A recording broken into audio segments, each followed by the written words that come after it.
The opportunity to work in the Batman universe is a real privilege. There's a huge level of expectation.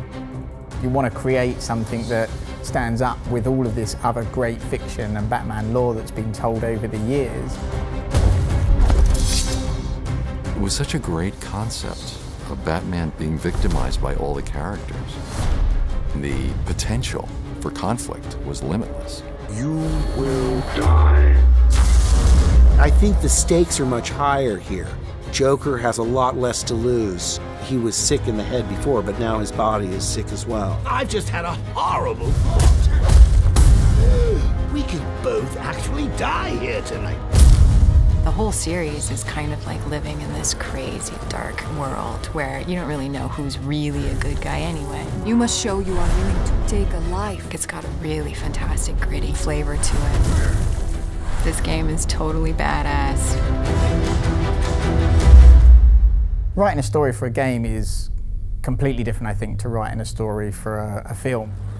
We're regularly writing hourly crescendos in our story to keep people playing, to keep them interested.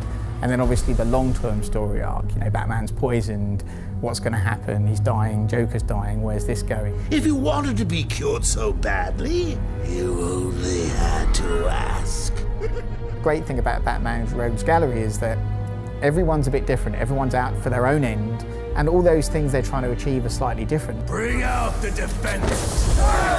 What got us excited is what if you have this huge district of Gotham and then you put all of these supervillains into it. That was where the genesis of the story was. You will regret what you did, Mr. Cobblepot. To tell a classic complex Batman story in this huge open world we created is obviously a bit of a problem because, you know, we never know where the player's going to go. One of our solutions was to develop the surveillance system so that at any point you can listen into conversations that are happening live around you.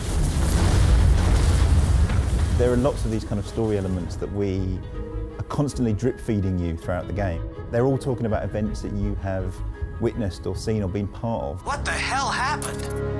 Don't know. Gas leak? In a church rooftop? A gas leak? No way. We'll write a ton of stories around the main story because we want to make sure that everything's consistent. So we go in and we'll write a story about Penguin. How did he get there? What was he doing before he came to Arkham City? Where does he go after Arkham City? And we'll do that for every character.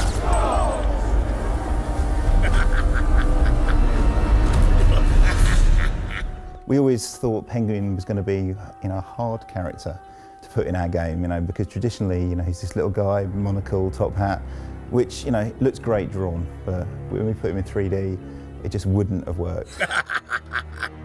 Our very first conversation on Penguin was, you know, we should make him this kind of Cockney gangster.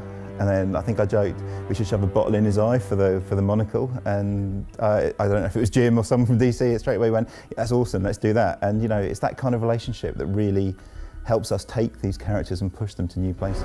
Or you're gonna be a good boy and give up nicely. You're not giving orders here anymore, Cobblepot. Anyone who's finished Arkham City will know that, you know, it doesn't end well for Harley Quinn, and you know, she's now got a bit of an axe to grind with Batman. Surprise, B-Man! With the DLC, it's enabling us to tell the story of Harley Quinn's revenge that follows shortly after the events of Arkham City. The player actually switches roles between Batman and Robin, the two kind of working cooperatively.